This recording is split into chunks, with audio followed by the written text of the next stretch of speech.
প্রাণের আপারা আপনাকে বাসায় কি আটা আর হচ্ছে আলু আছে? তাইলে আর কিচ্ছু লাগবে না। আটা আর আলু থাকলে আপনারাও পারবেন এরকম মজাদার সুন্দর গোলাপ পিঠা তৈরি করে পরিবারকে খাওয়াইতে। শ্বশুরবাড়ির মানুষ যদি পছন্দ না করে এরকমের রেসিপি বানায় খাওয়াবেন, আপনার প্রশংসা মানে প্রশংসা, বদনাম তো দূরে থাক খালি প্রশংসাই করবে। তো হ্যালো, আসসালামু আলাইকুম এভরিওয়ান, সবাই কেমন আছেন?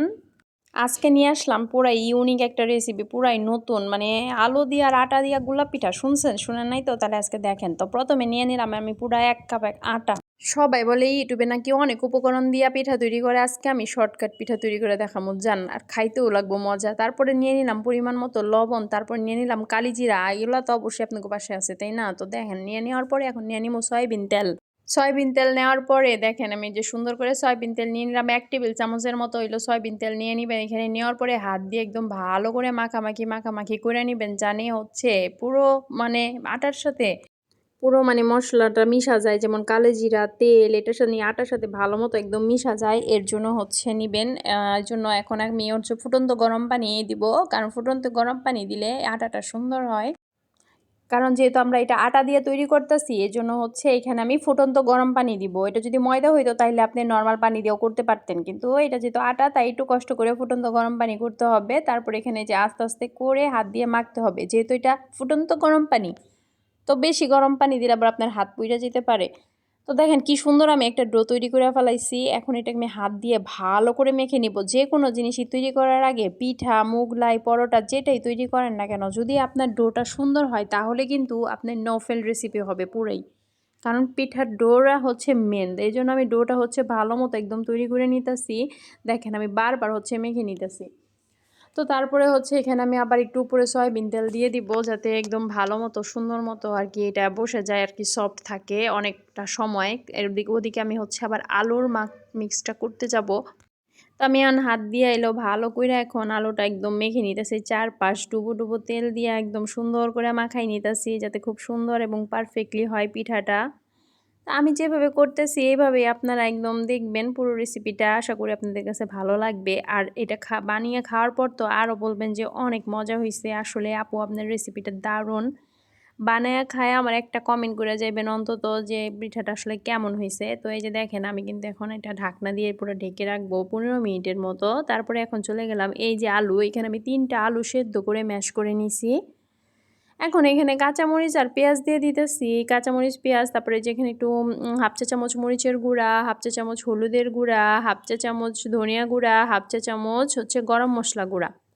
কারণ পিঠার ভিতরে যেহেতু এই পুরটা থাকবে, এই জন্য এই পুরটাকে একটু টেস্টি করে তুলতে হবে। তারপরে আমি পরিমাণ মতো একটু লবণ দিয়ে দিলাম, হাতের 2 চিমটি পরিমাণ এরকম। তো তারপরে হচ্ছে এখন আমি আলুটা ভালো করে একদম মাখিয়ে নিব। মাখিয়ে নেওয়ার পর দেখেন কত সুন্দর করে একদম আমি ভালো করে মিক্স করে নিতেছি, যাতে কোনো সমস্যা না হয়। মানে ঝাল মশলা সব কিছু জানি ভিতরে যায় একদম পারফেক্টলি। তো দেখেন আমার আলু মাখাটা কিন্তু খুব সুন্দর হয়ে গেছে। এই যে আলু মাখাটাও কত পারফেক্ট আর লাল লাল কালার আসছে, যেহেতু আমি একটু ঝাল বেশি দিছি। যারা ঝাল খেতে কম পছন্দ করেন তারা একটু ঝাল কম দিতে পারেন, এবং মরিচের গুঁড়াটা স্কিপও করতে পারেন, কিন্তু দিলে কিন্তু মন্দ হবে না। কারণ পিঠাটা দেখতে একদম লাল লাল কালার আসবে। আপনারা থাম্বনেলেও দেখেছেন যে কালারটা কতটা লাল হয়েছে, আর ক্রিস্পিও হয়। এটা আপনাকে আমি ভেঙে দেখাই দিব। তো এদিকে এখন আমি ডো নিয়ে আসছি। ডোটার একদম ভালো করে এখন আবার আমি হাত দিয়ে মেখে নেব ভালো করে, যাতে খুব সুন্দর হয় এজন্য। কারণ এই আমি আবারও বলতেছি, পিঠার ডোটা হচ্ছে আপনার মেন, ভালো করে এটাকে তৈরি করতে হবে। এখন আমি এই ডোটাকে 2 ভাগ করে নেব।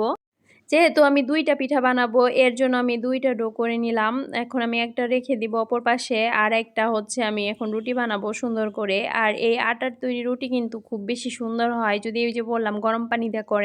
এই রেসিপিতে আজকে আমি আপনাদের এটাও দেখাই দিব যে রুটি কিভাবে গোল করতে হয়। অনেকে রুটি গোল হয় না, অনেকে বলো আপু আমার রুটি গোল হয় না। তো তাদের রুটি গোল হওয়ার জন্য একটাই কথা, সেটা হলো আপনারা মাঝখান দিয়ে কেউ হয়ে যে এরকম চাপ দিবেন না, দিবেন হচ্ছে সাইড দিয়ে প্রেশার দিবেন বেশি বেশি, তাহলে দেখবেন রুটি একাই ঘুরবে এবং একাই গোল হয়ে যাবে। আর অনেক সময় যাদের রুটি লেগে যায়, তারা এই যে এরকম বারবার একটু একটু করে যদি আটা নিয়ে নেন, তাহলে আর রুটি হচ্ছে লেগে যাবে না। আর এই যে এরকম সাইড দিয়ে বারবার ঘোরাবেন, তাহলে কিন্তু রুটি ভালো গোল হয়ে যাবে সুন্দর মতো। আর দেখেন কত সুন্দর লাগতেছে, যেহেতু কালিজিরা দিছি এই জন্য আরও কালারটা সুন্দর লাগতেছে। তো এই যে দেখেন আমি এই রুটিটাকে আরেকটু বড় বানাবো, আপনাদের সুবিধার্থে আমি দেখাই দিলাম। এই যে দেখেন আমি রুটিটা আরেকটু বড় বানাইছি, আমি 2টা রুটি বানাই নিছি এরকম কইরা সুন্দর কইরা। তো এখন আমি হইলো সয়াবিন তেল দিয়ে দিব, সুন্দর করে সয়াবিন তেল দিয়ে পুরাটা একদম হাত দিয়ে ব্রাশ করে নেব। যাদের বাসায় ব্রাশার নাই তারা কি করবে? এজন্য আমি আজকে তাদেরকে দেখার জন্য দেখাই দিলাম যে হাত দিয়েও ব্রাশ কিন্তু করা যায়। আমরা তো গৃহিণী মানুষ, আমরা রান্না-বান্না করি, মেক্সিমাম কাজ আমাদের হাত দিয়েই করতে হয়। সো চামচের থেকে আমি মনে হয় হাতেই কমফোর্টেবল বেশি মনে করি। তো এখন আমি হচ্ছে আলুগুলো দিয়ে দিলাম। আলুগুলো দিয়ে পুরা রুটি এই যে সুন্দর করে মাখিয়ে নিলাম। নেওয়ার পর আমি উপর দিয়ে আরেকটা রুটি দিয়ে দিলাম। এখন এই রুটি দিয়া হইলো আমি চারপাশ ভালো করে চাপ দিয়ে নিতেছি সুন্দর করে। যাতে হচ্ছে আলুগুলো বের না হয়ে যায় এবং চারপাশের মুখগুলো আমি ভালো করে বন্ধ করে দিব। দেখতেই পাচ্ছেন আমি কি সুন্দর করে আর কিভাবে আটকে দিতেছি, এরকম একটা আঙ্গুল দিয়ে বা একটু করে এরকম করে হালকা করে চাপ দিলে এটা লেগে যাবে।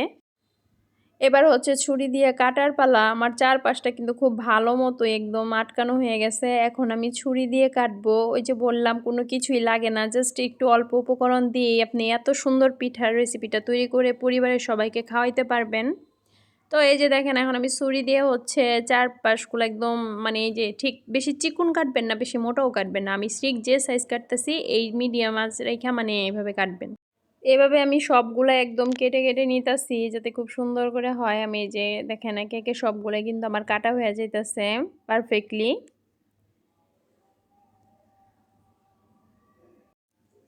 তো কাটার পরে এখন আমি হলো একটা আপনাদেরকে দেখাই দিব, এরকম সাপের মতো ঘুরায় ঘুরায় আপনাদেরকে ঘুরাইতে হবে।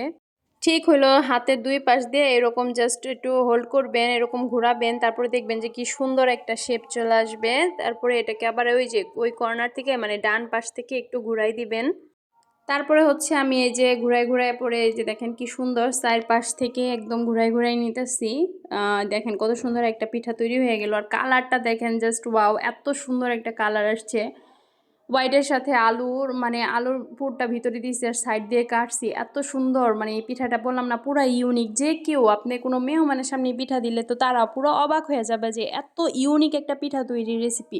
তাই তো আমি দেরি না করে আপনাদের সাথে একদম শেয়ার করতে চলে আসছি যে আমার মানে অডিয়েন্সদের জন্য আমি এরকম একটা ইউনিক পিঠার রেসিপিটা দিয়ে দিই। আমি জানি আপনাদের সবার কাছে এই পিঠাটা খুবই ভালো লাগবে, খুবই লোভনীয়। এই পিঠাটা কি আর বলবো। তো দেখতেই পাচ্ছেন যে কত সুন্দর হয়েছে পিঠাটার কালারটা, জানি দেখেন শুধু এত সুন্দর। মাশাল্লাহ মাশাল্লাহ, খুবই সুন্দর। পিঠার কালারও যেমন হয়েছে তেমন খুবই অসাধারণ হয়েছে। এটা দেখতেও সুন্দর, খেতেও কিন্তু খুবই মজা। আর এইরকম আলো দিয়ে আটা দিয়ে গোলাপ পিঠা খুবই ইউনিক একটা পিঠা।